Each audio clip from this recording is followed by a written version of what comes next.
1% company जो define की गई है वो आपकी सेक्शन 2 क्लॉज नंबर 62 मतलब 62, बस उठ आगे बढ़ हम तुम्हारे साथ हैं। मैंने ऐसा क्यों बोला, क्योंकि जो हमारी 1% कंपनी है वो 2013 से पहले का कॉन्सेप्ट नहीं था, और इंडिया के अंदर अगर कोई भी चाहे कि कंपनी के फॉर्म में बिजनेस करने के लिए तो उसको कम से कम 2% की जरूरत पड़ती थी, मिनिमम 2% आर रिक्वायर्ड।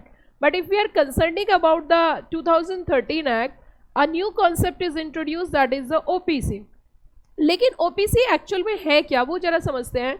तो बच्चों ओपीसी जो है आपका जो सोल प्रोप्राइटरशिप फॉर्म में जो बिजनेस होता है, किस फॉर्म में बताया मैंने, सोल प्रोप्राइटरशिप फॉर्म में जो बिजनेस होता है उसी को बेसिकली ऑर्गेनाइज फॉर्म में कन्वर्ट किया है। सोल प्रोप्राइटरशिप में एक ही पर्सन से कंपनी चलती है, सिंगल पर्सन होता है, उसी से कंपनी रेगुलर ऑन करते हैं, कैरी ऑन करते हैं। लेकिन सबसे बड़ी दिक्कत ये आती थी कि सिंगल पर्सन कंपनी इनकॉर्पोरेट नहीं कर सकता था। क्यों नहीं, क्योंकि बेसिकली उनके साथ दिक्कत ये थी कि कंपनी बनाने के लिए कम से कम 2% चाहिए। अब मान के चलिए एक एग्जाम्पल लेके चलते हैं। सपोज करिए आपके अंदर बहुत अच्छा टैलेंट है और आपको बड़ी अच्छी नॉलेज है, लेकिन इसके बावजूद भी आप अपने बिजनेस को अपने नाम से अकेले स्टार्ट नहीं कर सकते। अगर आपको बिजनेस स्टार्ट करना है तो इसके लिए आपको एक व्यक्ति की और ज़रूरत पड़ेगी, और अगर उस पर्सन की आपको ज़रूरत होगी तो उसके साथ आपको शेयरिंग करनी पड़ेगी। इट मीन्स ये एक सबसे बड़ी दिक्कत थी। इसी वजह से सिंगल पर्सन ऑर्गेनाइज फॉर्म में बिजनेस नहीं कर पा रहे थे, और उनको ओपीसी जो कॉन्सेप्ट आया उससे उन्हें मदद मिली। ओपीसी कॉन्सेप्ट की अगर मैं बात करूं तो यहाँ पे हर व्यक्ति कंपनी को बनाने में उसे एक डर लगता है, एक डर रहता है, एक भय रहता है। क्या जरा बताइए कि अगर हम कंपनी की बात करते हैं तो कंपनी का एक नेगेटिव पॉइंट क्लास में से कोई भी बच्चा बता दीजिए, एक सिंगल पॉइंट जो नेगेटिव है सिंगल नेगेटिव पॉइंट कंपनी के फॉर्म में बिजनेस करने का, एक बड़ा नेगेटिव पॉइंट बताइए, कौन बताएगा? More compliances are there. There are so many formalities are there because the birth of a company is by law. Company run होती है by law and the death of a company as per law. So it's a huge compliances and it's like हम कह सकते हैं कि हर एक step आपको within the four corner of law ही करना होता है। लेकिन जब भी हम एक छोटे बिजनेस की बात करते हैं, छोटे बिजनेसमैन की बात करते हैं, तो एक स्मॉल बिजनेसमैन जो होता है that person is more focused on their work instead of compliances, क्योंकि वो छोटे लेवल पे काम कर रहे हैं। अगर हम उस पर्सन के पॉइंट ऑफ व्यू से देखें तो if that particular person is involve and that particular person is obliged to more compliances, then in that situation that particular person is getting confused कि मैं अपना काम करूं या कंप्लाइंसेस करूं। दूसरी तरफ जब हम छोटे बिजनेस की बात करते हैं, स्मॉल बिजनेस 1% कंपनी की बात करते हैं, तो ऑब्वियस सी बात है the level of business is small and बहुत छोटे लेवल पे वो काम कर रहा है। तो यहाँ पे एक बात तो साफ हो जाती है, there is no more involvement of bank in the financial institutions, less involvement of bank and financial institutions, क्योंकि सिंगल व्यक्ति की कैपिटल को अगर इंक्रीज करने की बात करें तो बैंक और फाइनेंशियल इंस्टीट्यूशंस भी लोन ग्रांट या सेंशन नहीं करती। और अगर हम आउटसाइडर्स पब्लिक से बात करें तो कोई चांस ही नहीं है। पब्लिक तो प्राइवेट कंपनी को पैसा दे ही नहीं सकती, क्योंकि 1% company is also a private company. अगर ओपीसी की बात करें तो ओपीसी भी क्या है, एक प्राइवेट कंपनी है। That's why it's very very important कि अगर हम लॉ मेकर की तरफ से देखें तो लॉ मेकर ने कहा वैसे तो ये कंपनी तो है ओपीसी तो कंपनी है, तो कंपनीज एक्ट तो इसके ऊपर लगेगा, लेकिन यहां पे ओपीसी को रिलैक्सेशन दी गई। यहां बोला गया क्योंकि ओपीसी जो एक छोटा स्मॉल बिजनेस है, तो central government having a power under section 462 grant exemptions and relaxations, कि आपके ऊपर बड़े सारे सेक्शंस अप्लाई नहीं किए जाएंगे और आपको बहुत सारे सेक्शंस की क्या दी जाएगी, एग्जेम्पशन और रिलैक्सेशन। जगह जगह समय समय पे आप पढ़ोगे, चाहे वो सेक्शन 196 की हम बात करें, चाहे सेक्शन 173 की बात करें। कहीं पर तो बिल्कुल ही कंप्लाइंसेस नहीं होगा, कहीं पर कंप्लाइंसेस होगा तो कम कंप्लाइंसेस होगा, सब्जेक्ट टू सम मॉडिफिकेशन। जैसे एग्जाम्पल के रूप में मैं आपको बताना चाहती हूँ कि आपकी जो है सेक्शन 173 के तहत 4 बोर्ड मीटिंग करनी होती है हर कंपनी को, लेकिन ओपीसी को 2 से काम चल जाएगा। सेक्शन 96 के तहत एजीएम की जब हम बात करते हैं हर कंपनी को करनी पड़ती है, लेकिन ओपीसी को एजीएम करने की ज़रूरत है ही नहीं, पूरे तरीके से एग्जाम्पशन है। तो कुछ सेक्शंस तो ऐसे नजर आएंगे जहां पे कंप्लायंसेस 0 है ओपीसी का, और कुछ सेक्शन ऐसे नजर आएंगे जहां मिनिमल कंप्लायंसेस है, कम कंप्लायंसेस है। इतनी बात समझ में आई। अब एक सोल प्रोप्राइटर ये कहने लगा कि आप मुझे एक बात बताओ कि अगर मैं कंपनी के फॉर्म में बिजनेस करूंगा तो मुझे क्या फायदा है, क्योंकि कंपनी के फॉर्म में बिजनेस करने का तो नुकसान के अलावा कोई फायदा दिखाई नहीं देता, नजर ही नहीं आता। क्योंकि अगर मैं कंपनी के फॉर्म में बिजनेस करूं तो ऑब्वियस सी बात है मुझे एक फायदा तो मिलेगा, that is a separate legal entity. लेकिन मुझे आप एक बात बताओ, जितने बच्चे छोटे बिजनेसमैन को आपने देखा होगा, जैसे किसी की शॉप वगैरह है, तो उसमें लॉसेस कभी करोड़ में नहीं होते, कम लॉसेस होते हैं। तो ऑब्वियस सी बात है उसे रिस्क का तो कोई स्ट्रेस है नहीं, क्योंकि वो करोड़ों का बिजनेस तो कर नहीं रहा। तो उसने कहा अगर मुझे सेपरेट लीगल एंटिटी का चलो बेनिफिट भी मिलेगा तो मुझे इसका नुकसान क्या है, मुझे मतलब मैं इस फॉर्म में अगर बिजनेस करूं तो मुझे इसका बेटरमेंट बताइए, कुछ फायदा बताइए। तो उसके लिए इन्होंने कहा कि देखो सबसे बड़ा फायदा आपको ये मिलेगा कि as compare to other companies आपको कंप्लायंसेस ज़्यादा नहीं करने, आपके लिए कंप्लायंसेस क्या हो जाएंगे, कम हो जाएंगे। अब तो सोल प्रोप्राइटर खुश हो गया, कहने लगा ठीक है सर आप मुझे किस में कन्वर्ट करिए, कंपनी में। लेकिन मुझे ये बताइए, सारे बच्चे सोच समझ के आंसर देना, गवर्नमेंट ने ऐसा क्यों किया, क्या लॉजिक है इसके पीछे कि गवर्नमेंट ने जो उनकी कंप्लायंसेस कम करके सोल प्रोप्राइटरशिप को अट्रैक्ट किया कि आप कंपनी फॉर्म में ही बिजनेस करिए, इसके पीछे क्या रीजन है, सोच के बताना, इसके पीछे क्या रीजन है, क्या वजह है।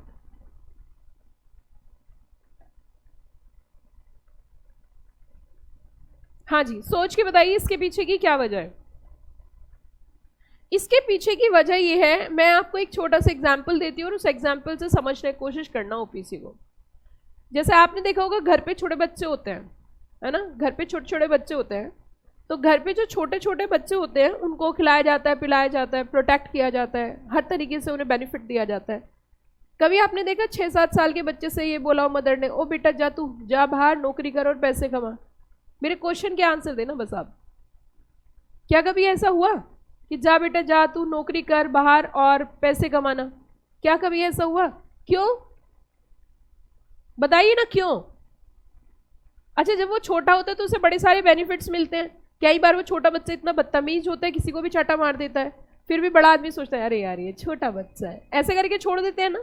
बड़ी बदतमीजी करता है कभी कभी, फिर भी उसे छोड़ दिया जाता है, क्यों भाई, दंगा करता है, सामान तोड़ देता है, मतलब जितना कुछ वो कर सकते हैं सब कोशिश करते हैं, है ना, चीज़ों की जिद करते हैं, फिर भी उनको छोड़ दिया जाता है। वो बात अलग है किसी दिन तसल्ली से हाथ साफ किया जाता है, वो बात अलग है, वो भी इतना ज़्यादा नहीं छोटे बच्चों पे। क्या वजह है, मैं आपसे पूछना चाहती हूँ, पेरेंट्स इतने अच्छे से प्रोटेक्शन कर रहे हैं, खिला रहे हैं, पिला रहे हैं, सब काम कर रहे हैं, क्यों, क्या लालच है पेरेंट्स का इसके पीछे। ये बच्चा बड़ा होगा, अब जब वो बच्चा बड़ा हो जाता है, अब कुछ कह रहे हैं कि माता पिता का प्रेम है। अब एक बात बताओ, अगर एक बच्चा 19, 20, 21 साल का है, अगर 21, 22 साल का कोई लड़का है और वो घर पे ही रहता है, जैसे आप भी अभी उसी कैटेगरी में जस्ट आने ही वाले हो, और फुल टाइम आप घर पर हो, घर ही बैठे हो, और सुबह जगते कहते हो मम्मी ब्रेकफास्ट, 1 बजे से पहले लंच मांगने लगते हो, 7 बजे से पहले डिनर मांगने लगते हो, और पूरे दिन फ़ोन चलाते हो घर पे, ईमानदारी से दिल पे हाथ रख के बताना आपको पेरेंट्स क्या कहते हैं। देखो आंसर आने स्टार्ट हो गए अपने आप। ये तो लड़कों की बात है, और सोचो 22, 23, 24 साल का लड़का अगर घर के अंदर बैठा हुआ है, वो कुछ नहीं करता, सुबह जगता है फ़ोन चलाता है, सुबह जगता है फ़ोन चलाता है, क्रिकेट खेलने चला जाता है, तो पेरेंट्स को वो बच्चा अच्छा नहीं लगता, लगता है अच्छा, क्यों नहीं लगता, बस इसका आंसर दे दीजिए मुझे, बाकी सारी बात खत्म हो जाएगी। वो बच्चा अच्छा क्यों नहीं लगता, हाँ क्या वजह है इसके पीछे, क्योंकि वो कुछ कर नहीं ला। लेकिन 5 साल के बच्चे को तो घर से बाहर नहीं निकलने देते, 5 साल के बच्चे को तो खुद ही खिलाने ले जाते हैं, चल बेटा तुझे खिला के लाएंगे, चल तुझे मॉल लेके जाएंगे, चल तुझे प्लेग्राउंड में लेके जाएंगे। 5-6 साल के बच्चों को तो खुद ही खिलाने ले जा रहे हैं। कभी 25 साल के लड़के से बोला बेटा जा तू क्रिकेट खेल के आ, is it possible, what is the reason. बच्चों मैं आपसे पूछना चाहती हूँ, अगर तुमने मेरे क्वेश्चन का आंसर दे दिया ना, कॉन्सेप्ट क्लियर, और रीजन बताइए।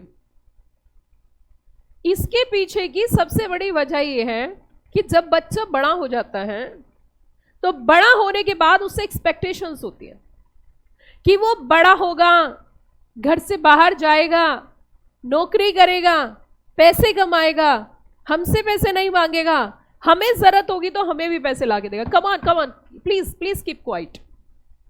ये तमाम चीज हम समझते हैं कि जब बच्चा बड़ा होगा तो पैसे कमाएगा, पैसे कमाकर हमें लाकर देगा, ये एक लालच होता है।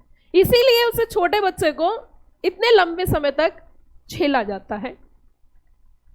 बच्चों बिल्कुल उसी तरीके से, सेम उसी तरीके से कंपनी ओपीसी को झेलती है, सॉरी गवर्नमेंट ओपीसी को झेलती है, और गवर्नमेंट कहती है कि ओपीसी कि हाँ कि जा तू जी ले अपनी जिंदगी, कि जा तू जी ले अपनी जिंदगी, कि हाँ कि जा तू जी ले अपनी जिंदगी। कि कैसे?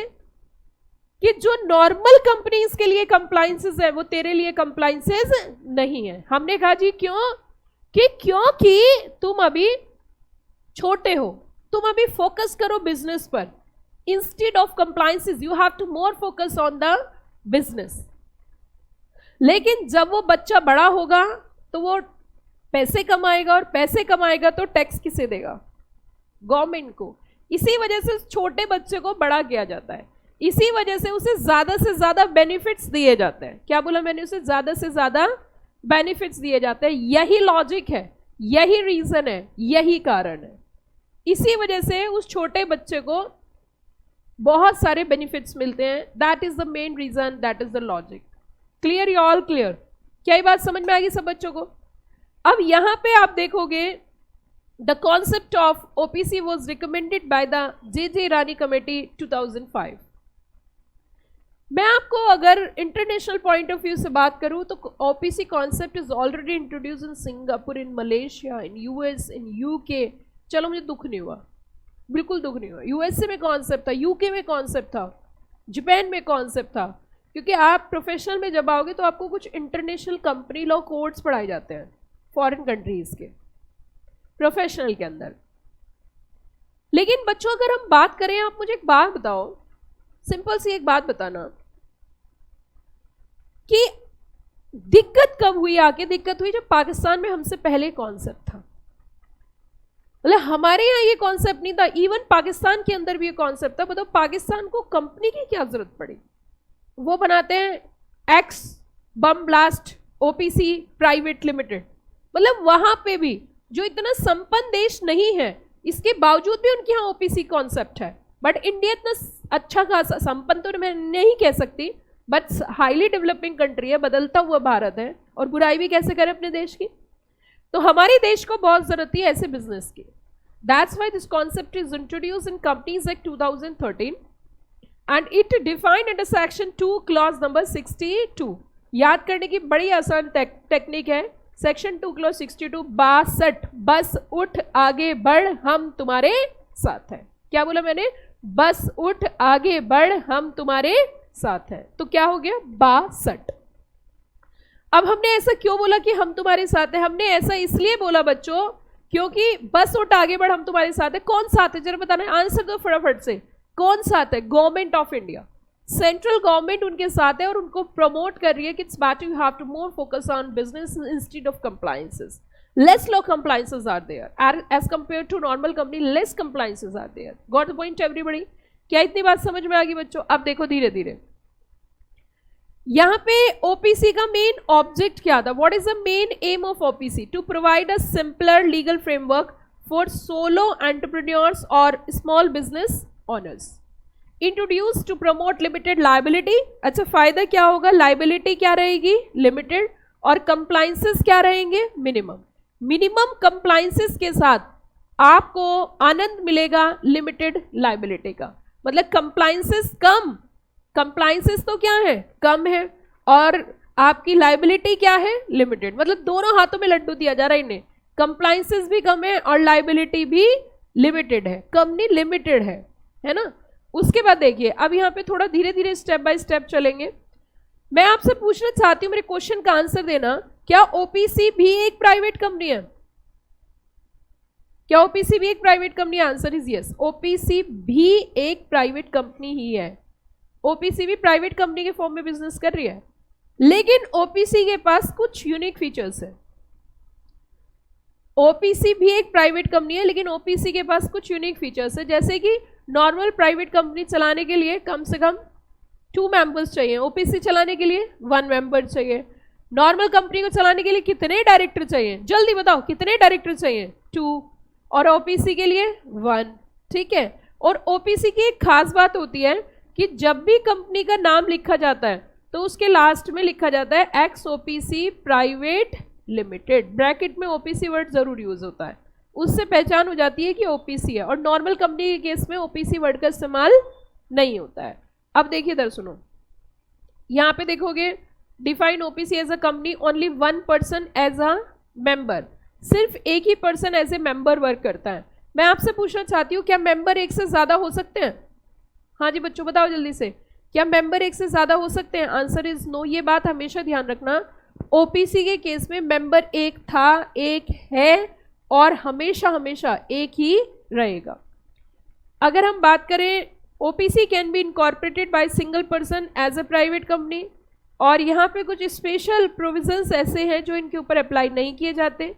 अब मैं आपको एक चीज़ बताती हूँ, जैसे यहाँ पे सेक्शन नंबर 122 आया है, जो भी बच्चे मेरी इस क्लास को देखेंगे वो बेसिक क्लासेस ज़रूर देखें, बेसिक क्लास ज़रूर करें कंपनी लॉ की, जो कि यहीं पर आपको मिल जाएंगी डिस्क्रिप्शन में। इधर देखिए बच्चों ध्यान दीजिए, मैं आपसे एक चीज़ पूछना चाहती हूँ, क्या कोई भी बच्चा मुझे सेक्शन नंबर 122 बता सकता है कौन से चैप्टर का है? बस चैप्टर का नाम बता दीजिए, बाकी छोड़ो, क्योंकि मैंने आपको स्टार्टिंग में जब एक पूरी क्लास बताई थी जिसमें एंटायर कंपनीज एक्ट का रूट मैप बताया, और अगर आपने वो किसी ने क्लास नहीं देखी तो मैं आज आपके ग्रुप में जरूर शेयर करूंगी।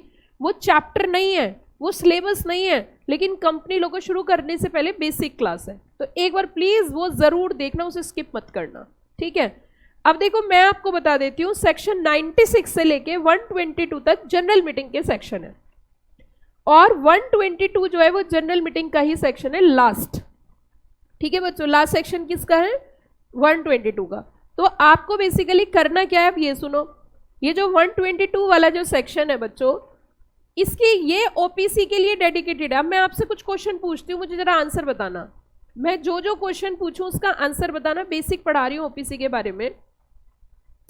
मुझे ये बताओ, क्या ओपीसी को जनरल मीटिंग करनी पड़ेगी? क्यों? क्योंकि हमेशा एक है, हमेशा एक है, एक था, एक ही रहेगा, यही है ना?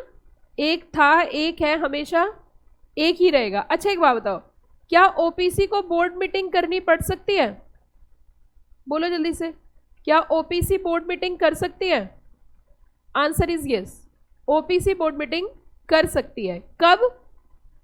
अब डायरेक्टर बताओ, मिनिमम डायरेक्टर कितने होते हैं इनमें? मिनिमम डायरेक्टर 1 और मैक्सिमम कितने हो सकते हैं? 15। अब इसमें कितने भी हो सकते हैं, 2 हो सकते हैं, 3 हो सकते हैं, 4 हो सकते हैं, 5 हो सकते हैं, 6 और 7। अगर इस तरीके से 2, 3, 4, 5, 6, 7 डायरेक्टर्स है, तो मेरी एक बात सुनना, 2, 3, 4, 5, 6, 7 डायरेक्टर्स जो अगर होंगे, मतलब एक से ज्यादा होंगे, तो बोर्ड मीटिंग करनी है। लेकिन अगर एक से मेंबर, तो कभी भी, इसका हमेशा ध्यान रखना, इस कंपनी में कभी भी एजीएम नहीं होती और बोर्ड मीटिंग हो भी सकती है। अच्छा मुझे एक चीज का आंसर दो, तो तुम जब इतनी बात तुम समझ ही गए, तो मुझे अब एक बात का आंसर देना, मुझे एक पॉइंट का आंसर देना कि सपोज करिए आप मुझे एक बात बताओ, सपोज करिए ऐसा होता है कि बहुत सारे सेक्शंस के अंदर ये लिखा हुआ है कि ओपीसी ये काम कर तो सकती है, ओपीसी ये काम कर तो सकती है, लेकिन इसको स्पेशल रिजोल्यूशन पास करना पड़ेगा। अलग अलग सेक्शंस में बात लिखी हुई है, जैसे मान के चलो ओपीसी अपना नाम चेंज करना चाहती है, ओपीसी अपनी रजिस्टर्ड ऑफिस चेंज करना चाहती है, तो लॉ क्या कहता है कि ये काम कर तो सकती है, लेकिन क्या पास करना पड़ेगा? जल्दी बताओ फटाफट। Special resolution. अब अगर हम स्पेशल रिजोल्यूशन पास ना करें तो सेक्शन का कॉन्ट्रवेंशन हो गया, और अगर स्पेशल रिजोल्यूशन पास करें तो मीटिंग तो करनी नहीं है। नहीं समझ में आई बात मैंने क्या बोला? अलग अलग सेक्शंस में लिखा हुआ है कि ओपीसी को रिजोल्यूशन पास करना है। अगर ओपीसी रिजोल्यूशन पास करेगी तो अब हमारे सामने 2 सिचुएशन आ गई, ये बताइए क्या क्या? एक तो अगर एज पर लॉ देखें तो क्या पास करना पड़ेगा? बताओ जल्दी, क्या पास करना पड़ेगा? रिजोल्यूशन। और रिजोल्यूशन पास ना करें तो कॉन्ट्रवेंशन होगा। तो मुझे इन दोनों के बीच का कोई रास्ता बताइए।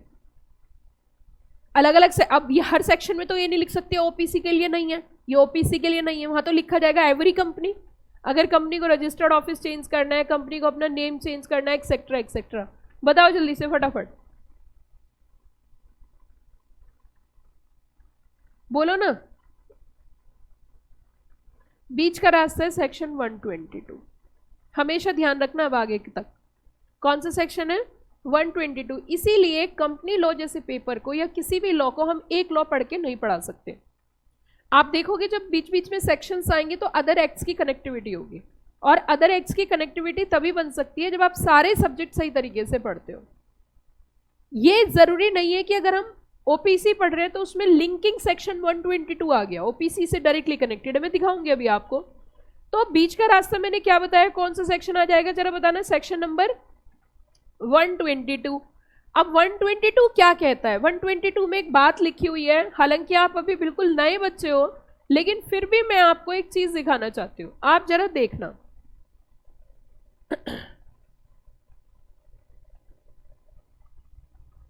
आप जरा देखना, मैं आपको एक कॉन्सेप्ट दिखाना चाहती हूं। अब हम इसमें सेक्शन 122 जरा ओपन करते हैं।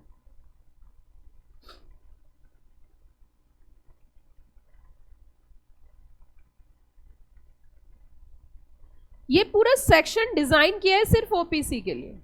ये देखो, मतलब पूरे सेक्शन का डिजाइनिंग ही ओपीसी के लिए किया। क्या लिखा जरा बताना? Applicability of this chapter to OPC. ये चैप्टर जो एप्लीकेबल होता है किसके ऊपर होता है? ओपीसी, है ना। This chapter is applicable to किसके ऊपर? ओपीसी। अब यहां पे इन्होंने कहा, क्या कहना चाह रहे हैं ये ये क्या कहना चाह रहे हैं? देखो जरा, लास्ट पॉइंट को पढ़ते हैं और फिर समझते हैं। Note with standing anything contained in this act. मेरी एक बात सुनना, इंटरप्रिटेशन सिखा रही हूं। अगर लॉ में कहीं पर भी ये वर्ड यूज हो जाए सेक्शन में, अगर सेक्शन के अंदर कहीं पर भी ये वर्ड यूज होता है, क्या जरा बताना? Not with standing anything contained in this act. समझ जाना, इसका मतलब होता है ये सेक्शन पूरे एक्ट के ऊपर से जा रहा है और उसको ओवरराइड कर रहा है। कहीं पर आपको नजर आएगा note with standing anything contained in this section, कहीं पर आपको नजर आएगा note with standing anything contained in this act, कहीं पर आपको नजर आएगा note with standing anything contained in any other law. इसका मतलब वहां पे उन्होंने किसको ओवरराइड कर दिया? जितने भी लॉज हैं सबको क्या किया? ओवरराइड। मैं आपसे पूछना चाहती हूं, यहां पे किसको ओवरराइड किया गया? This act. यहां पे जो ओवरराइड किया वो किसे ओवरराइड किया बच्चों? कंपनीज एक्ट को। अब इन्होंने कंपनीज एक्ट को ओवरराइड क्यों किया बताओ? इन्होंने कंपनीज एक्ट को ओवरराइड क्यों किया? मैंने अभी अभी जस्ट आपको बताया था, हर सेक्शन में यही बात लिखी होगी कि आप ये काम कर तो सकते हो, लेकिन क्या पास करके? रिजोल्यूशन। आप ये एक्ट एक्सरसाइज तो कर सकते हो, लेकिन क्या करके? Special resolution. यस और नो? क्या इतनी बात समझ में आ गई सब बच्चों को? अब यहां पे इन्होंने कहा notwithstanding anything contained in this act where there is only one director. अगर कंपनी में सिर्फ कितने डायरेक्टर हैं? One. On the board director of a company, director of a OPC, any business which is required to be transact at meeting of board of director and company it shall sufficient in case of OPC resolution by director enter in minutes books and signed by this। अब यहां पे मैं आपको बता देती हूं, इन्होंने पता है क्या कहा कि अगर कहीं बोर्ड रिजोल्यूशन की जरूरत है, क्या बोलो मेरे साथ? अगर कहीं बोर्ड रिजोल्यूशन की जरूरत है और कंपनी में सिर्फ कितने डायरेक्टर हैं? वन डायरेक्टर है, तो वो जो अकेला डायरेक्टर है अपने रिजोल्यूशन को पास करके खुद ही लिखकर कंपनी की मिनट्स में, अब सुनो आपके लिए नया शब्द होगा मिनट्स। मिनट्स का मतलब होता है record of meeting, summary of meeting is minutes. आप पढ़ोगे आगे चल के आएगा, लेकिन क्योंकि यहाँ पे इस सेक्शन की लिंकिंग है तो पता होना जरूरी है। आप ये मत समझो कि आप छोटे बच्चे हो, आप ये मत समझो कि आपके लिए इंपॉर्टेंट नहीं है। सीएस जैसे कोर्स में सीएस बनने के लिए आपकी ये जो चीज मैं पढ़ा रही हूं यही मेन है। अगर मैं बात करूं टैक्सेशन की, तो टैक्सेशन का आपको एक्सपर्ट नहीं बनना। अगर मैं बात करूं अकाउंट्स की, अकाउंट्स में आपको एक्सपर्ट नहीं बनना, क्योंकि टैक्सेशन के एक्सपर्ट ऑलरेडी बैठे हुए हैं मार्केट में और बन रहे हैं। सीए सिंपल सी बात है, उनका कोर एरिया है, हमारा कोर एरिया नहीं है ये। I am not saying this is our core area. ये वाली बात हो जाएगी कि जिसका काम उसी को साजे और करे तो डंडा बाजे। मैं ये नहीं कह रही कि टैक्स पढ़ना नहीं चाहिए, बट टैक्स अगर आपके लिए इतना इंपॉर्टेंट है और टैक्स में आपको एक्सपर्ट बनाना है, तो इंस्टीट्यूट ने से ग्रुप 2 में क्यों शिफ्ट किया। और एक और बात बता देती हूँ, कुछ सालों तक तो टैक्सेशन का ये भी रहा है कि एमसीक्यू फॉर्मेट में पूछा गया है, एमसीक्यू फॉर्मेट में पूछा गया टैक्सेशन। और सुनिए, पहले तो सीएस कोर्स में टैक्सेशन फाइनल में था भी, अब इन्होंने हटा ही दिया। कहने लगे इससे अच्छा हम अपने ही फील्ड में एक्सपर्टाइजेशन कराएंगे। तो आप ये मेरी बात ध्यान रखना, कई बार बच्चा ये सोचता है 6 महीने पढ़ के सीएस बन जाऊं। मैं आपसे यही कहती हूं, महीने मत गिनो, ये मत सोचो 6 महीने हो गए 7 महीने हो गए, ये देखो तुम्हें आता कितना है। पहले चीजों को सीखो तो सही। आपको चीजों को बहुत सिंसियरली लेना होगा। देखो समय पे चीजें अगर पहचान ना हो तो वक्त निकलने के बाद कुछ नहीं होता। जैसे मैं आपको एक बहुत छोटा सा एग्जाम्पल दूं, अखबार बढ़ता है, अगर वही न्यूज़पेपर किसी को शाम को मिलता है तो वो किलो में मिलता है और सुबह में उसकी कीमत होती है। समय ऐसी चीज है, समय रहते चीजों को आप ये मान के चलिए कंपनी के टॉप क्लास ऑफिसर बनने जा रहे हो, और अगर आप सिंसियर नहीं तो कौन सिंसियर है। मैं अगर अपनी बात करूं, मैं अगर आपके सामने बैठ के पढ़ा रही हूं और मैं सीएस क्वालिफाई हुई हूं, तो मेरे अंदर कुछ चीजें ऐसी थी जो जनरली सीएस स्टूडेंट में होनी चाहिए। ऐसा नहीं मेरे अंदर ही वो क्वालिटी थी, पहले बच्चों में यही क्वालिटी थी, क्योंकि उनके सारे रास्ते बंद थे, उन्हें खुद ही पढ़ना था। ब्रेक में, कहीं भी लाइब्रेरी में, मेट्रो में, हर बच्चे के हाथ में स्टडी मॉड्यूल्स होते थे। देखने से लगता था कि जेन्युइन बच्चा है। आजकल के बच्चे के हाथ में मॉड्यूल, कभी बुक्स कुछ होता ही नहीं है, सिर्फ फोन होता है। ये आप चीज समझिए। मैं आपको पहले ही बता देना चाहती हूं, अगर आप सीएस बनना चाहते हो तो try to equip those things which are important for your profession. Either style, either communication skill, either personality development, either physical fitness, either command on laws, either study of bare act, either writing skill, either drafting skill, whatever be, जो मेरे profession को जरूरत है मैं वो हर वो काम करेंगे। कोई भी सीख के नहीं आता। Yes of course you are appointing as compliance officer in company, तो ऑब्वियस सी बात है, very important thing is fitness. I am more focused on fitness, I am completely focused on fitness, क्योंकि भैया कल को आप टॉप क्लास ऑफिसर के प्रोफेशनल बनने जा रहे हो, तो वहां पे फिटनेस भी बहुत मायने रखती है। लेकिन खाली फिटनेस से भी काम नहीं चलेगा। मैं ये नहीं कह रही आप पूरे दिन जिम में पड़े रहो, मेरा कहने का मतलब है हर चीज में बैलेंसिंग करना जरूरी है। पहली चीज तो आप जीवन को सही तरीके से जीना सीखिए, जीवन की कला। अब मैं आपको एक बात बता देती हूँ, हमें आगे बढ़ने के लिए मतलब मोटिवेशन जो होता है ना, कभी कभी अंदर से जुनून नहीं आता कुछ करने का, वो आता है हैप्पी हार्मोन्स की वजह से। मैं रीजन बता रही हूँ आपको। मैं एक स्टडी पढ़ रही थी अभी, एक बड़ी अच्छी रिसर्च आई है। बहुत सारे पेरेंट्स बड़े परेशान है कि हम स्कूलों में बहुत मोटा पैसा खर्च करते हैं, मंथली 20-20, 25-25 हज़ार रुपये बच्चों के ऊपर खर्च कर रहे हैं, और उसके बाद भी हमारा बच्चा बहुत अच्छा परफॉर्म नहीं कर रहा।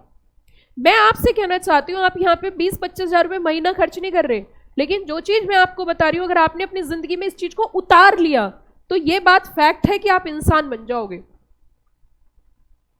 कई बार क्या होता है, मैं ये नहीं कह रही आप पूरे दिन पढ़ो, मैं ये कहना चाहती हूँ आप डिसिप्लिन्ड पढ़ो।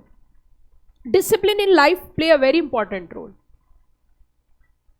इसके लिए, मोटिवेशन के लिए आपकी बॉडी के अंदर एक हार्मोन होता है और उसे हैप्पी हार्मोन बोला जाता है, और वो हैप्पी हार्मोन बनता है। और सबसे बड़ी बात बताऊं आपको, वो हैप्पी हार्मोन कभी भी आप इंजेक्ट भी नहीं करवा सकते।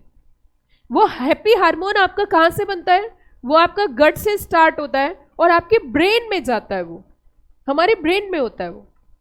और वो ब्रेन जब क्रॉस करता है नर्व्स को, तो वो इंटरनली बॉडी उसे ट्रांसफर कर सकती है, बाहर से हमारे पास कोई रास्ता नहीं है। हैप्पी हार्मोन हमारे अंदर ऑटोमेटिक जनरेट होता है।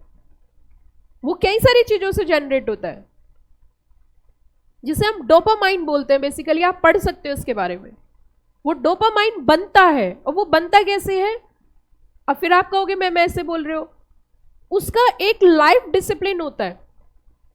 टाइम से सोने से, टाइम से जगने से ज्यादा बनता है। स्ट्रेचिंग एक्सरसाइज से ऑटोमेटिक जनरेट होता है। आपकी ईटिंग हैबिट से ऑटोमेटिक जनरेट होता है। आप कभी भी सुबह सुबह जल्दी जगना और उठकर एक्सरसाइज करना, आप पूरे दिन एनर्जेटिक फील करोगे, क्योंकि आपकी सारी नर्व्स एक्टिव हो जाएंगी। मैं ये कहना चाहती हूं, अगले 3 साल तक एक डिसिप्लिन फॉलो करो। क्लास में जाना है, नहीं जाना है, आप कोशिश करना। आप सुबह जल्दी जगो। जल्दी इन द सेंस मैं नहीं कह रही आप 3 बजे जगो, जल्दी इन द सेंस मैं कह रही हूं आप 5:30 बजे जगो। 5:30 से 6 बजे तक आप कुछ मत पढ़ो, आप उठो, थोड़ा रिलैक्स करो, कुछ मोटिवेशनल थॉट्स पढ़ो किसी भी बुक से, नहा धोकर भगवान से प्रे करो कि अब ये पूरा दिन तेरे नाम, और फिर उसके बाद अपने दिन की शुरुआत करो। आप इतना अच्छा परफॉर्म करोगे, extreme outstanding performance. Discipline in life. आपको 9 बजे सोना है। देखिए, सुबह 6 बजे से आपने अपना पढ़ना स्टार्ट किया, 8 बजे तक पढ़ो, खूब पढ़ो, 6 to 8 मत फोन के हाथ लगाओ, कुछ बिगड़ थोड़ी जाएगा। 6 से 8 फोन नहीं चलाया आपने, या चलाए तो 2-3 मिनट के लिए बंद कर दिया। और रात को 9 बजे, 8 बजे से 9 बजे तक 1 घंटा एंटरटेनमेंट करो। आपको एक टाइम बाउंडेशन बना लो कि मुझे पहले भी लोग अपना एंटरटेनमेंट करते थे, मैं ऐसे ही कहने लगूं। उनका टाइमिंग फिक्स था कि सीरियल आने 8 से 8:30, 8:30 से 9, और फिर खत्म। तो टीवी बंद करना पड़ता था। ऐसे तुम अपनी लाइफ में बना लीजिए कि 8 से 9 एंटरटेनमेंट करना है, 1 घंटा रील देखो अलार्म लगा के, फोन में अलार्म सेट कर लो, और 1 घंटा पूरा फोन चलाओ, जितना चला सकते हो मन भर के, और सबसे कह दो मुझे अब डिस्टर्ब मत करना, 1 घंटा मैं फोन देख रहा हूं। 9 बजे फोन स्विच ऑफ कर दो और सो जाओ। लो, खत्म। इंस्टेड ऑफ थोड़ी देर बाद फोन देख रहे हो, इट्स बेटर एक बार फोन देखो और फोन खत्म, काम खत्म, एंटरटेनमेंट किया और सो गए। ऐसे जीवन जीना है। दिन में कोशिश करो फोन स्विच ऑफ रखो, 90% अपना फोन स्विच ऑफ रखो। इससे कई सारी प्रॉब्लम सॉल्व हो जाएंगी। एक तो आपके पास अननेसेसरी किसी की कॉल नहीं आएगी, क्योंकि वो कितनी बार कॉल करेगा जब आपका फोन स्विच ऑफ ही रहेगा। दूसरी बात, आप डिस्ट्रैक्ट नहीं होंगे। ये काम अभी से स्टार्ट करना होगा, डिसिप्लिन इन लाइफ, क्योंकि टारगेट बहुत बड़ा है और उसको अचीव करने के लिए डिसिप्लिन जरूरी है। अब मैं जो आपको प्रोविजन सिखा रही हूं, बहुत ही ध्यान से सुनना। एक मैं सिखाऊंगी, एक आप इंटरप्रेट करोगे। इसमें मैंने आपको क्या बताया? Notwithstanding anything contained in this act, there is only 1 director. अगर कंपनी के अंदर कितने डायरेक्टर हैं? 1। और लॉ में लिखा है कि आपको बोर्ड रिजोल्यूशन पास करना है, तो वो जो सिंगल डायरेक्टर है वो कंपनी की समरी, मतलब क्या बोलते हैं उससे, कंपनी की समरी को, मिनट्स। आगे चल के मैं पढ़ाऊंगी 118 सेक्शन नंबर 118 में है, तो मिनट्स के अंदर लिख देंगे कि रिजोल्यूशन पास, तो मान लिया जाएगा कि उस सेक्शन की रिक्वायरमेंट क्या हो गई है बच्चों, पूरी। अब इसी तर्ज पे आपको सबसेक्शन 3 देखना है, सेक्शन नंबर 122 का, एज इट इज। पढ़ो जरा सारे बच्चे मेरे साथ साथ। For the purpose of section number 114।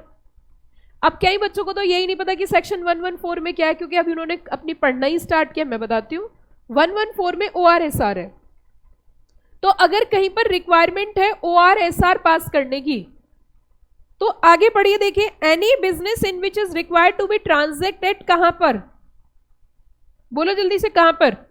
Annual general meeting और other general meeting of company, by means of what? An ordinary और, हाँ जी, स्पेशल रिजोल्यूशन।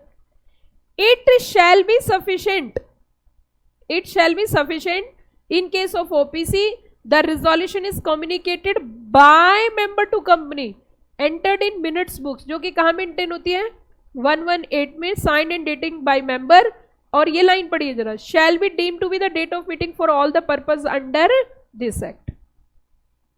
तो इस एक्ट की रिक्वायरमेंट को क्या मान लिया जाएगा? पूरी मान लिया जाएगा। इंटरप्रिटेशन बताइए क्या हुआ है इसकी, देखते हैं कितने बच्चे सही इंटरप्रिटेशन करेंगे।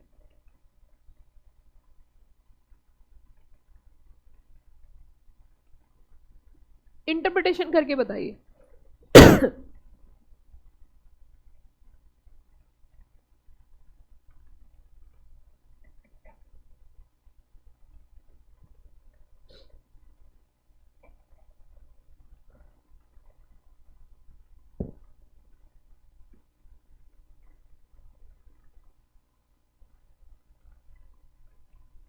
हाँ जी बच्चों, क्या इंटरप्रिटेशन है बताइए।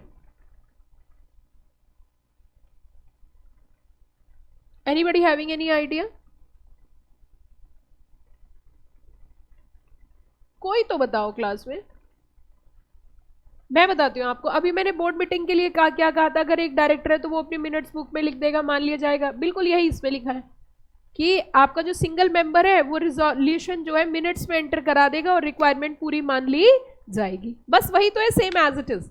वो नीचे आप सबसेक्शन 4 किसके लिए? बोर्ड मीटिंग के लिए, और सबसेक्शन 3 किसके लिए? जनरल मीटिंग के लिए। अगर कोई रिजोल्यूशन पास होना था जनरल मीटिंग में तो उनको जनरल मीटिंग तो करनी नहीं है, तो इन दैट सिचुएशन जो मेंबर है वो मिनट्स बुक में एंटर कर देगा, तो वो इस एक्ट की रिक्वायरमेंट पूरी मान ली जाएगी। अब बताओ क्या सेक्शन 122 समझ में आया? Applicability of this chapter. Hello, समझ में आ गया बच्चों? अब देखो यहां पे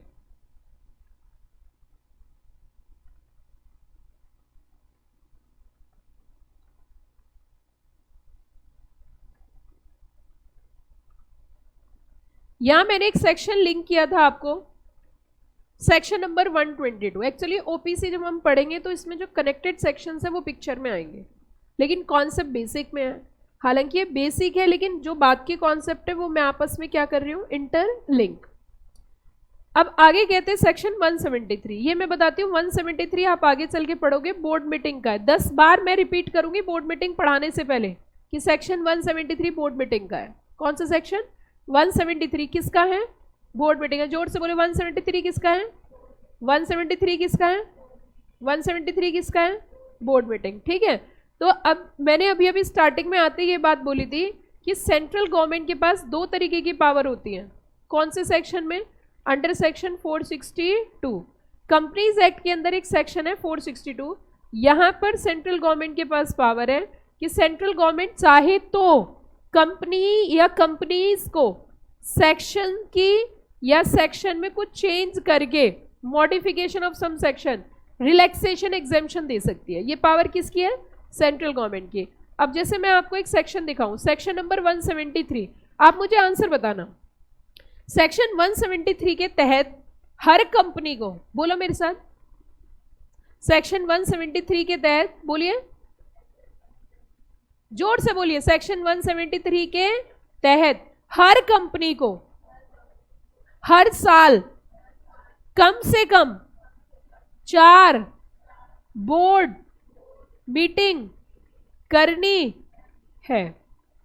लेकिन अगर ओपीसी स्मॉल डॉर्मेंट कंपनी है तो उनको सिर्फ 2 बोर्ड मीटिंग करनी इंस्टीड ऑफ 4।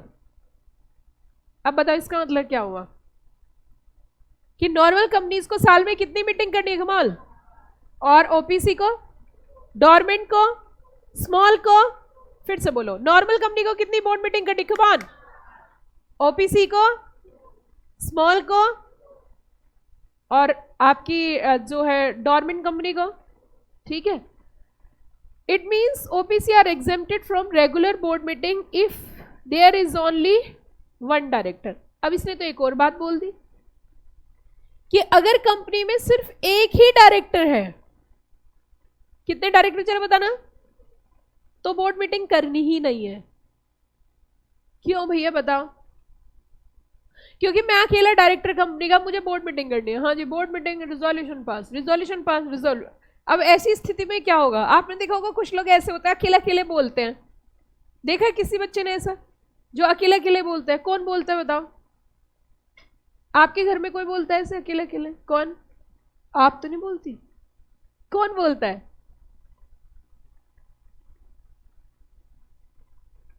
अच्छा जी, और आप बताओ, हैं? देखे आपने किसी को बोलता हुआ?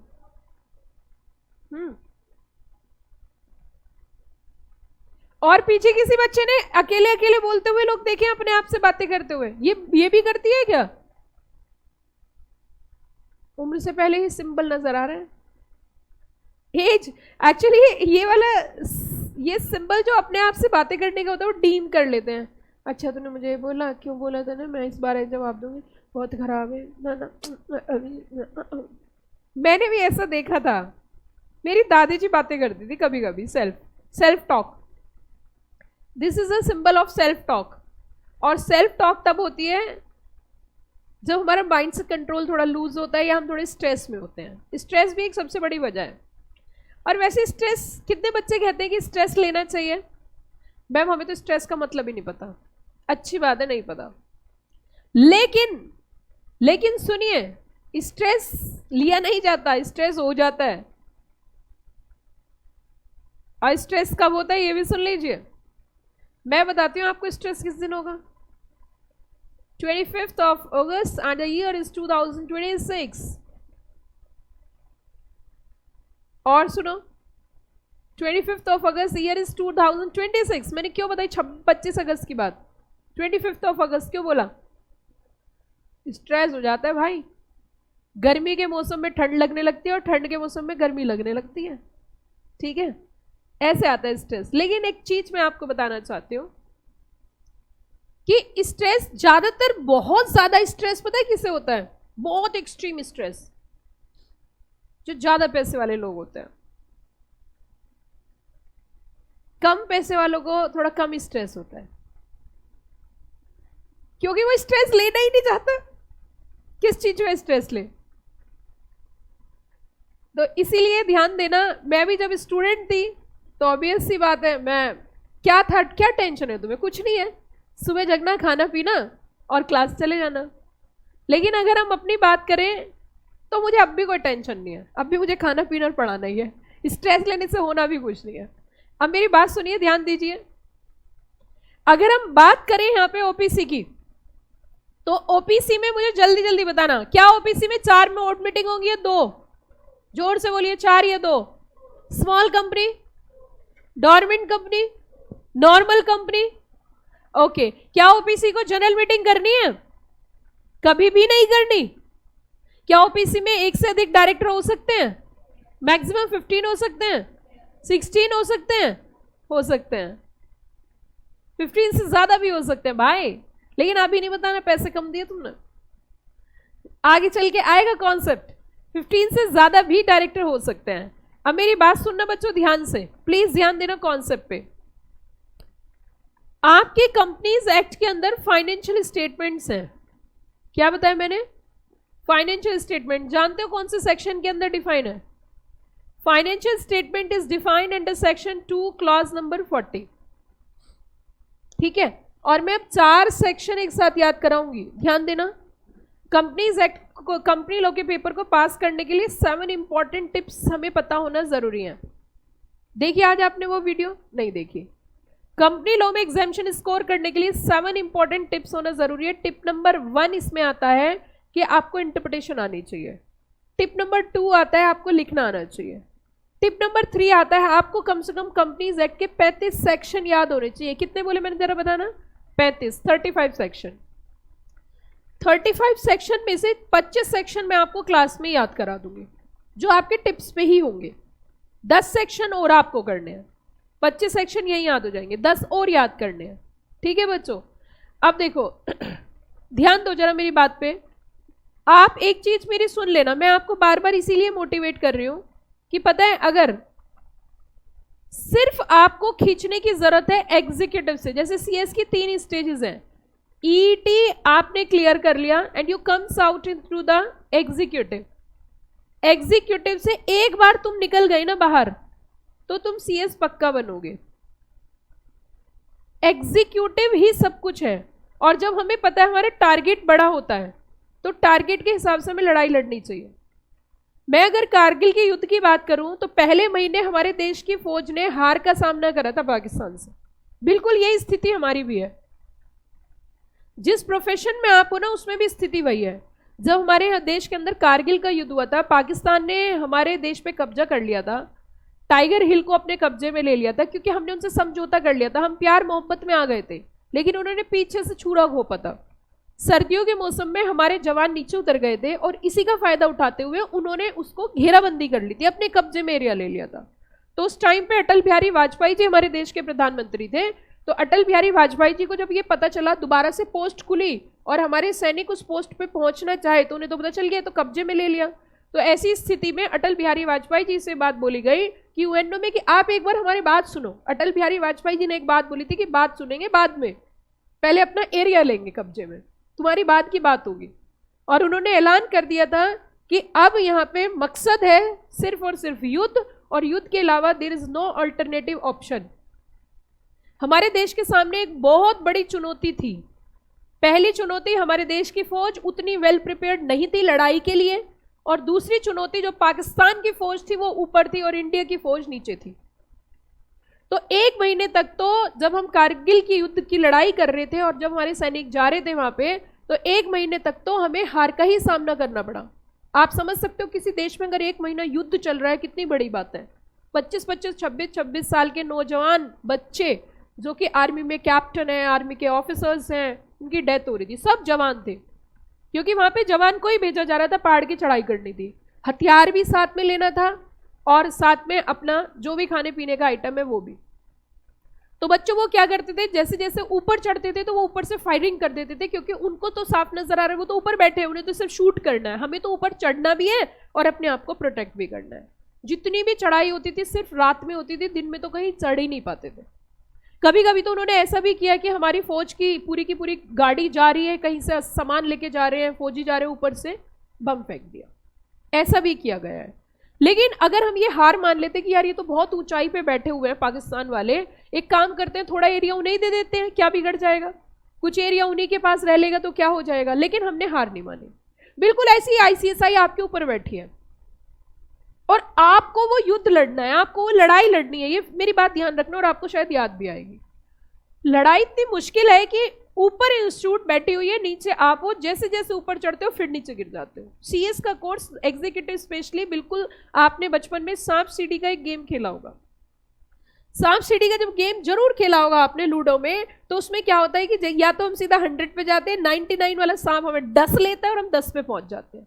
बस एग्जीक्यूटिव भी कुछ ऐसा ही है। बहुत ग्रुप बच्चा एग्जाम दे रहा है, एक पेपर में 39 मार्क्स है, बाकी सब में पास है, या तो वो फाइनल में था या बस वो रह गया फिर एग्जीक्यूटिव में।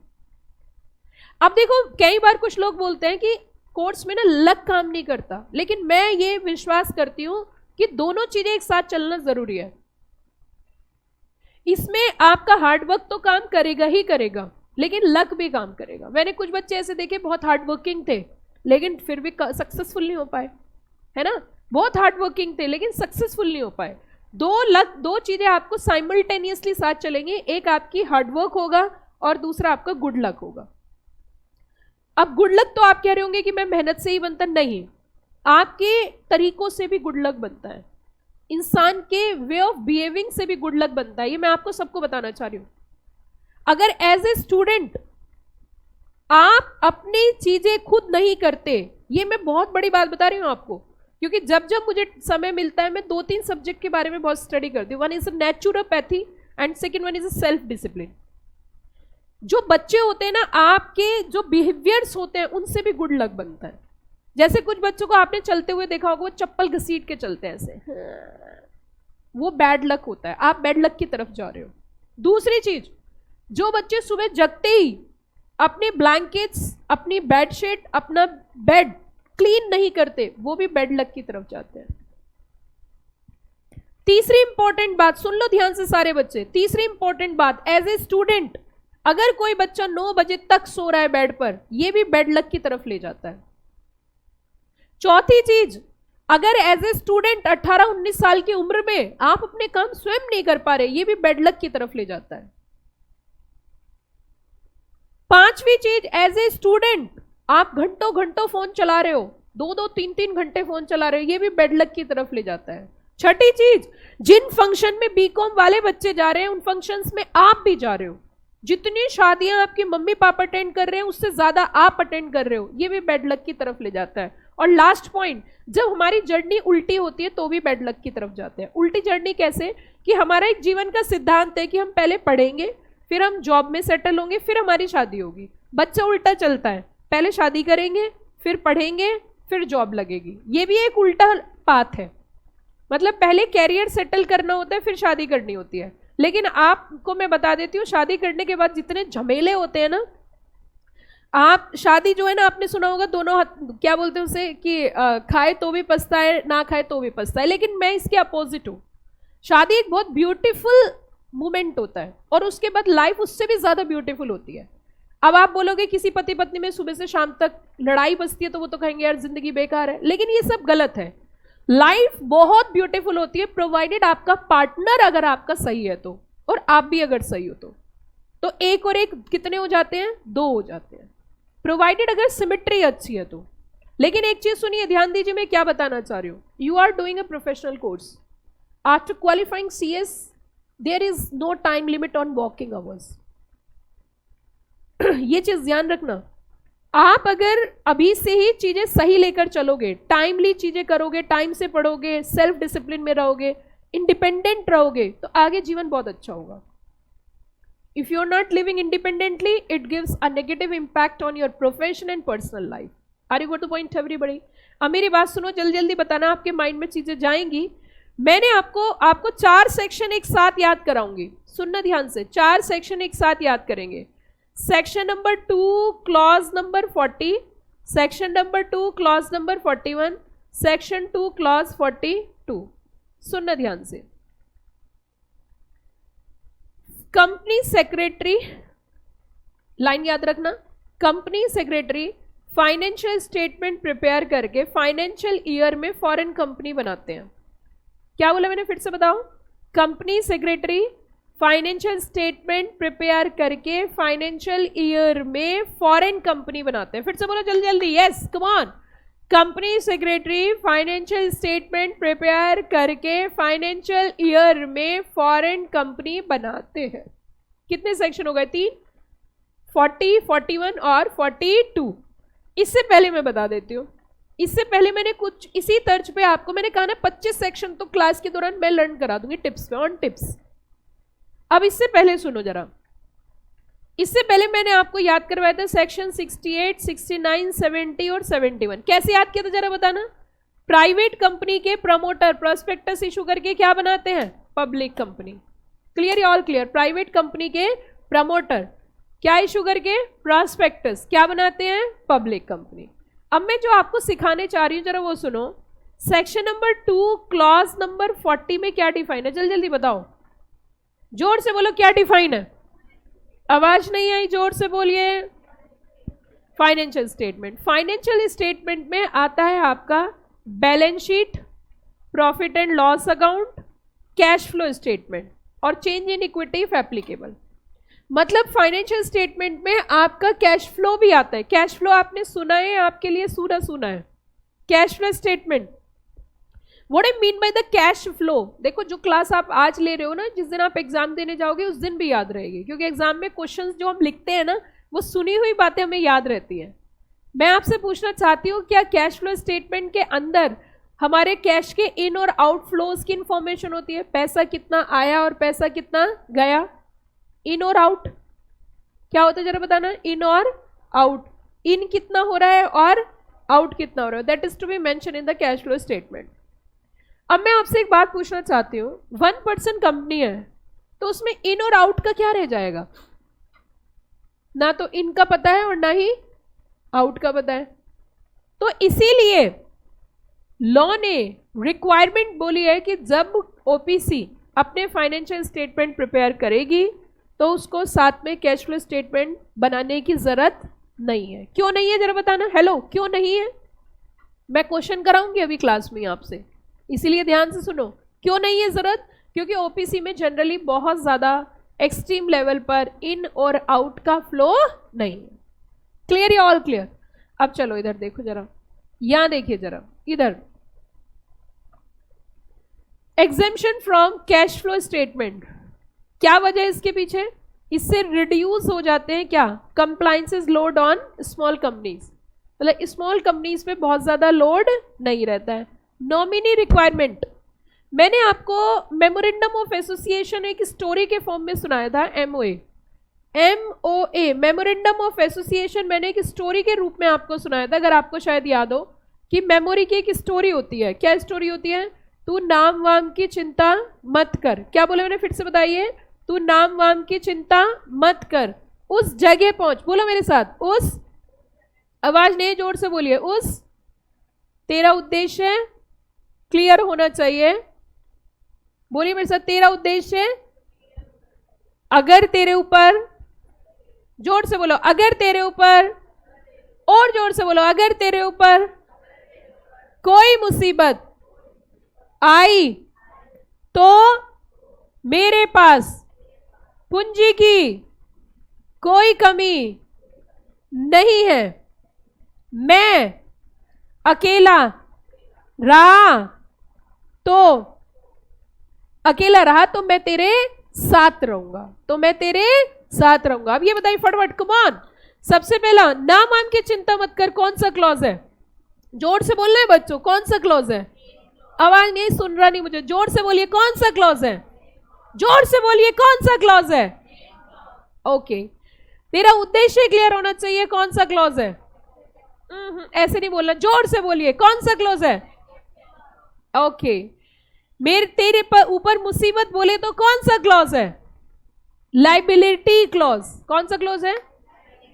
जोश होना चाहिए यार, 17-18 साल के बच्चे हो तुम, मैं तो तुमसे डबल एज में हूं, है ना, मैं तुमसे डबल एज में हूं, तुम 17-18 साल के, अब तो मेरी एज मत बताना, लेकिन मैं तुमसे डबल एज में हूं। तो अब सुनिए, अब वो उम्र है गिनना, 17, 18, 19, 20, 21, 22, 23, 24, 25, 26। चलिए सुनिए जल्दी बताइए, कम ऑन फास्ट। यस, नाम वाम की चिंता मत कर, एक सुर में बोलना, कौन सा क्लॉज है? तेरा उद्देश्य क्लियर होना चाहिए, कौन सा क्लॉज है? मुसीबत बोले तो, पूंजी बोले तो, ओके, अकेला रहा तो मैं तेरे साथ रहूंगा, कौन सा क्लॉज है? नॉमिनेशन। अकेला कौन सी कंपनी में होता है? मजा नहीं आया, जोर से बोलिए, कौन सी कंपनी?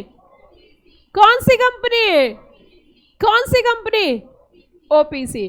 अब ये बताइए, ओपीसी में नॉमिनेशन क्लॉज क्यों होता है, क्या लॉजिक है? अच्छा सारे बच्चे एक बार ताली बजाओ ऐसे, 1 2 3, कम ऑन, तेज तेज, सारे बच्चे हाथ उठाओ ऊपर। हेलो गुड़िया, आप भी, ए हेलो बेटा, हाथ उठाओ ऐसे, हाँ तेज, 1 2 3, वाओ, तेज तेज ऐसे, 1 2 3, अभी भी सही नहीं उठा, हाथ ऊपर करो बेटा, और ऊपर, सीधे ऊपर, यस।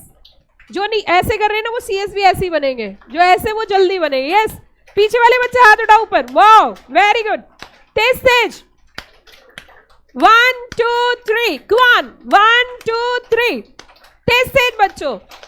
देख गुड़िया, ऊपर उठाओ, येलो ऊपर, ऊपर और ऊपर, वाओ, 1 2 3, अरे बजाओ भाई तेज तेज, 1 2 3।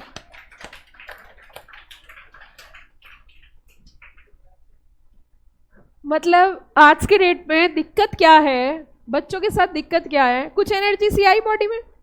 मुझसे लग रहा है पहले तुम्हें पढ़ाने से पहले एक्सरसाइज क्लास करानी पड़ा करेगी ऊपर ले जाके, उसके बाद तुम्हारे अंदर एनर्जी रिजनरेट होगी। चक्कर क्या, ठंड का मौसम है, रात को सोते नहीं बच्चे, दिन में क्लास आना पड़ता है, कुर्सी बढ़िया है, ऐसा आनंद आता है, बस यहीं सो जाओ, है ना, बहुत लेजी लेजी फील करते हैं।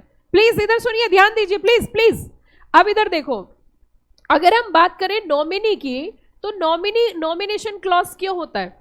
क्यों होता है नॉमिनेशन क्लॉज? यस जल्दी बताना फटाफट, नॉमिनेशन क्लॉज क्यों होता है? क्योंकि ओपीसी में एक व्यक्ति है, एक व्यक्ति था, और हमेशा, जोर से बोला, हमेशा एक ही रहेगा। एक डायरेक्टर है, एक डायरेक्टर था, हमेशा।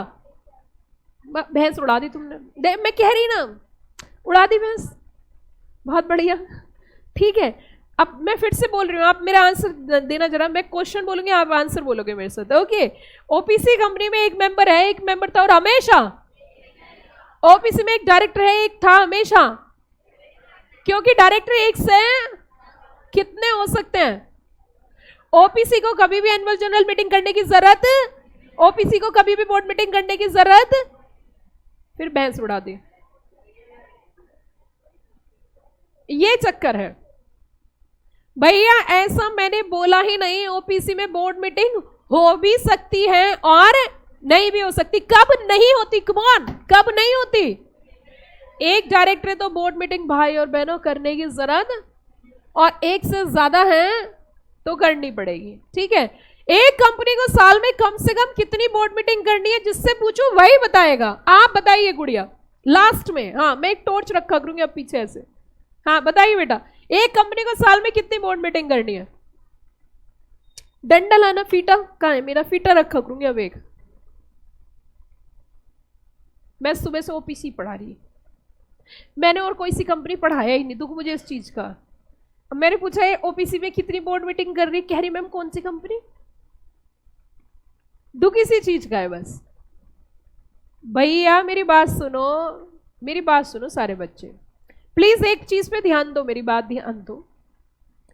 जितनी भी बच्चियां पढ़ रही हैं कोचिंग इंस्टीट्यूट के अंदर, पहले तो वो सुनो सारे बच्चे ध्यान से। बेटा ये एक मौका है तुम्हारा विम जेल से बाहर निकलने का। मैं सही बता रही हूं जो कह रही हूं? अब लड़के खुश हो रहे हैं, आहा, this is an opportunity to come out from विम जेल और विम बार। What I am trying to convey, आप चाहे दहेज में 1 करोड़ रुपए लेके जाना या 100 करोड़ रुपए लेके जाना, खत्म हो जाते हैं पैसे। उसके बाद अगर आप नहीं पढ़े लिखे हो तो आपकी कोई कीमत नहीं होगी। और सुनो, आप ऐसे काम करोगे जिसकी कोई वैल्यूएशन नहीं होगी, और उसके बाद भी आपको सबसे ज्यादा फ्री ट्रीटमेंट मिलेगा। यू आर कंप्लीटली फ्री, और आप सबसे ज्यादा काम करोगे और आपको अपने लिए टाइम नहीं मिलेगा। ना तो आप नेल आर्ट करवा सकते, ना हेयर आर्ट करा सकते। सुन लेना ध्यान से मैं क्या कहना चाह रही हूं। भाई जिंदगी में मैं वर्ड नहीं बोलना चाहती, ऐसी स्थिति बन जाएगी डैश डैश डैश। तुमने अगर यहां पे कोर्स कर लिया और तुम सीएस बन गए तो तुम्हारी मिनटों की कीमत होगी, घंटों की नहीं। कोई तुमसे मिलने आएगा तो पहले फोन करके पूछेगा टाइम है क्या। कोई क्लाइंट तुमसे मिलने आएगा तो जेब में पैसे रख के लाएगा, पैसे देने पड़ेंगे यार तभी मिल सकते हैं। मैं ये नहीं कह रही तुम्हें घर का काम करना नहीं आना चाहिए, बट अगर वही काम कोई 10,000 रुपए में करेगा तो तुम 1 घंटे में 10,000 कमा लेते हो। ये आखिरी मौका भगवान ने आपको दिया है। It's your own choice, either you exploit this. Mummy papa साथ नहीं जाएंगे, आप पापा की परी हो, आप पापा की प्यारी हो, लेकिन सामने वाले एक्सपेक्ट करते हैं। मैं सबकी बात तो नहीं कर रही, लेकिन 90% इंडिया के अंदर या किसी भी कहीं भी देख लीजिए, एक्सपेक्ट करेंगे काम करने की मशीन। बहुत बड़ी बात बोल दी मैंने, लेकिन इसमें कटु सत्य है। आप अगर कुछ हो, एक ये लाइफ हो सकती है अर्ली मॉर्निंग, गुड मॉर्निंग विम जेल कैसी हो। एक ये लाइफ हो सकती है कि आप एक दिन में जाते हो, एक एनसीएलटी हियरिंग से 1 लाख रुपए लेकर आती हो। आपको क्या खाना है, क्या पीना है, आप ये नहीं कि कुछ भी खा रही हो, कुछ भी पी रही हो। बच्चों कुछ लोग हिंदुस्तान के अंदर ऐसे भी हैं जो एक चाय 2.5 लाख की पीते हैं। अब ये आप सोचेंगे मैम 2.5 लाख की चाय कैसे हो सकती है? कप महंगा होता है, नीता अंबानी पीती है। ऐसा नहीं है कि हम जीवन नहीं जी रहे या वो जीवन नहीं जी रहे, जीवन तो जो सड़क पे लोग रहते हैं वो भी जी रहे। Quality of life, and it's your own choice आपको किस लेवल पर पहुंचना है। और जब तक जीवन में कुछ उद्देश्य बड़े नहीं रखोगे ना तो कुछ बड़ा नहीं बनोगे। समझ में आई मेरी बात? तो प्लीज बच्चों पढ़ो। लड़कों की तो मैं बात ही छोड़ देती हूं, क्योंकि लड़कों को पढ़ना कितना ज्यादा जरूरी है as a male member. Female को एक बार कोई बात बोल दो तो वो तो फिर भी उसे थोड़ी देर बुरा मान के छोड़ देती है। भाई दिल को, लड़कों के तो दिल में से पार हो जाती है। और सुनना जरा ध्यान से, क्योंकि जो मेल कम्युनिटी होती है, जो मेल मेंबर्स होते हैं, उनसे एक्सपेक्ट किया जाता है कि उनके पास पैसा होना चाहिए। उनसे सबकी उम्मीद होती है। आपकी मदर की आपसे उम्मीद है, आपकी सिस्टर की आपसे उम्मीद है कि रक्षाबंधन पे आओगे तो भैया मेरे लिए बहुत अच्छा सा गिफ्ट लाएगा। आपकी फ्यूचर फैमिली से आपसे एक्सट्रीम उम्मीद होगी कि मुझे 1.5 मास का हार दिलवाएगा। ठीक है, आपके बच्चों की आपसे बहुत ज्यादा उम्मीद होगी कि मेरे लिए सामान लाएंगे। मैं आपको सच बता रही हूं, ईमानदारी से याद रखना, अगर तुमने अपने आप को तराश दिया ना तो आप सबकी इच्छाएं पूरी कर दोगे, नहीं तो इच्छाएं मारनी पड़ती है, आप चाहकर भी नहीं दे पाओगे। यही एक गोल्डन अपॉर्चुनिटी है। कुर्सी जो है, ये कोर्स जो है आपको शान, शौकत, दौलत, शोहरत सब कुछ देगी। जब मैं अपनी बात बता रही हूं, अगर मुझे लाइफ में कोई ये बोल देना कि इस काम को करने से आपको ये अचीवमेंट मिलेगा, तो मैं पीछे मुड़ के नहीं देखती। एक बार सर ने मुझे बोला था कि आप अपने YouTube पे 1000+ वीडियोस अपलोड कर दो, यू गेटिंग सो फेम। मैंने कहा है कि हाँ बच्चों, मैंने 2500 वीडियो अपलोड करी और बिना पलट के देखे हुए 2500 वीडियोस ऑन यूट्यूब चैनल।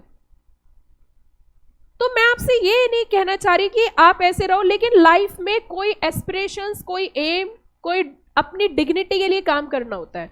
देखिए, मैं अगर अपनी बात बताऊं तो ऐसा नहीं है कि मैं पैसों के लिए काम कर रही हूं। भाई सब अपनी शान शौकत के लिए काम करते हैं, अपने नाम के लिए काम कर रहे हैं। It's my duty. तो आप इस चीज को समझिए, आपको यहां तक भगवान ने अगर भेज दिया है और इसके बावजूद अगर तुम इसे हंसी मजाक में टाल रहे हो, और जो चीजें एक एक शब्द में आपको बता रही हूं, हो सकता है इन फ्यूचर आपके पास ओपीसी का काम आए और आपका क्लाइंट 25,000 रुपए देके जाए, लेकिन अगर आपको ओपीसी का बेस क्लियर नहीं है ना, तो आप ओपीसी का काम लेने से मना कर दोगे या फंस जाओगे। क्लाइंट के सामने किताब थोड़ी खोल के बैठोगे, हाँ बैठना जरा, कौन सा काम करवाना, ओपीसी डिमांड सेक्शन 2 क्लॉज 6, अच्छा ऐसे थोड़ी करोगे। This is a time to build yourself. Okay बच्चों, that's why I am more focusing on basic concept.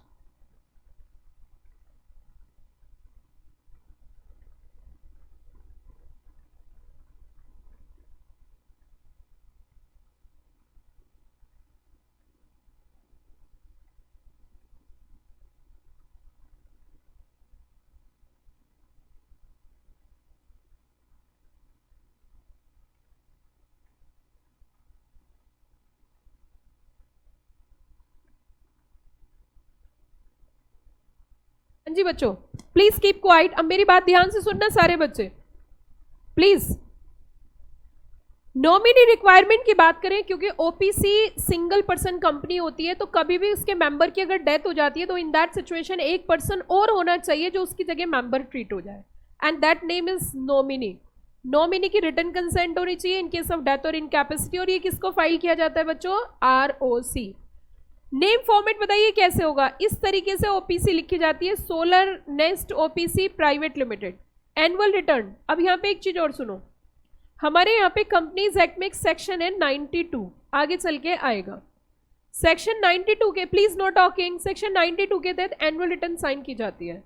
Annual return is signed by the company secretary. अगर CS नहीं है तो जो प्रैक्टिसिंग CS है वो साइन करेंगे, लेकिन अगर हम ओपीसी की बात करें तो सिंगल CS, अगर आपके पास CS है ही नहीं आपकी कंपनी में, तो उनकी जगह डायरेक्टर साइन कर सकते हैं। मैं आपसे पूछना चाहती हूँ ऐसा क्यों किया गया ओपीसी के केस में, इसकी क्या वजह है, क्या कारण है, ऐसा क्यों किया गया? इसका लॉजिक पता है क्या है बच्चों? मैं बताती हूँ आपको। इसका लॉजिक एकदम साफ है, क्योंकि कंपनी सेक्रेटरी अगर साइन करेंगे, कंपनी सेक्रेटरी अपॉइंट होंगे कंपनी में, तो ऑब्वियसली होता है कंप्लायंसेस ज्यादा होंगे तो CS की जरूरत होगी, कंप्लायंसेस कम है तो CS तो अपॉइंटेड होगा नहीं। दूसरी चीज दूसरी बात सुनो, अगर CS नहीं है तो PCS से साइन कराने, और PCS से जब हम साइन कराने जाते हैं दे आर चार्जिंग फीस, तो इससे OPC के ऊपर क्या आता है, बर्डन। दैट्स वाई उन्होंने मना किया। क्लियर होगी बात? आगे देखिए बच्चों, अभी मैं आपको सेक्शन 122 की रिक्वायरमेंट बता के आई हूं कि अगर आपकी बोर्ड रिजोल्यूशन पास करना है तो कहां पर एंटर कर दोगे, मिनट्स में, और स्पेशल रिजोल्यूशन भी पास करना है तो कहां पर एंटर कर दोगे, मिनट्स में। ये कौन सा सेक्शन था बताना जरा, 122। Only one director business can be transacted enter into minutes book. Approval of financial statement किससे ले सकते हैं, वन डायरेक्टर। नॉर्मल कंपनीज को अपने फाइनेंशियल स्टेटमेंट्स जो फाइल करने होते हैं, प्लीज नो टॉकिंग, जो नॉर्मल कंपनीज होती है उसमें जो फाइनेंशियल स्टेटमेंट फाइल किए जाते हैं ROC को फाइल किए जाते हैं, और वो AGM के बाद। लेकिन OPC में AGM नहीं होती है, तो टाइम कितना दिया जरा बताना, 180 days from the date of financial year. Minimum board meeting कितनी करनी है, 1.5 ईयर, मतलब साल में कितनी, 2। मिनिमम गैप कितना होगा, 90 डेज। कंपैरेटिव एडवांटेज देखिए, यहाँ पे क्या होता है, single ownership, lesser compliances, easy conversion, किससे प्राइवेट से किस में कन्वर्ट कर सकते हैं, पब्लिक, और सबसे बड़ा फायदा यहाँ पे क्या मिलता है, सेपरेट लीगल एंटिटी। अब देखो बच्चों ध्यान देना, जो मैंने पूरा पढ़ा है एक बार उसे रिवाइज कर लेते हैं, सारे बच्चे ध्यान से रिवाइज करना। सबसे पहले ये बताइए ओपीसी कौन से सेक्शन में डिफाइन है? कम ऑन, आवाज आनी चाहिए। Section 2 clause 62। बस उठ आगे बढ़ हम तुम्हारे साथ हैं। 1% प्राइवेट कंपनी से स्टार्ट कर सकते हैं। नॉमिनी की जरूरत होती है? Answer is yes. Name format कैसे होता है? OPC private limited. क्या एजीएम करनी है? कम ऑन जल्दी बताना, एजीएम करनी है? Answer is no. Cash flow statement attach करना है? Answer is no. Board meeting करनी है? Answer is yes. कब? जब डायरेक्टर एक से ज्यादा होंगे। रिजोल्यूशन फाइलिंग, वो एफएस फाइल करना है किसको? आरओसी। कितने दिन में? 180 डेज। ये पूरा कॉन्सेप्ट मैंने आपको बताया, ये मैंने पूरा कॉन्सेप्ट आपको बताया बच्चों, जो किसका था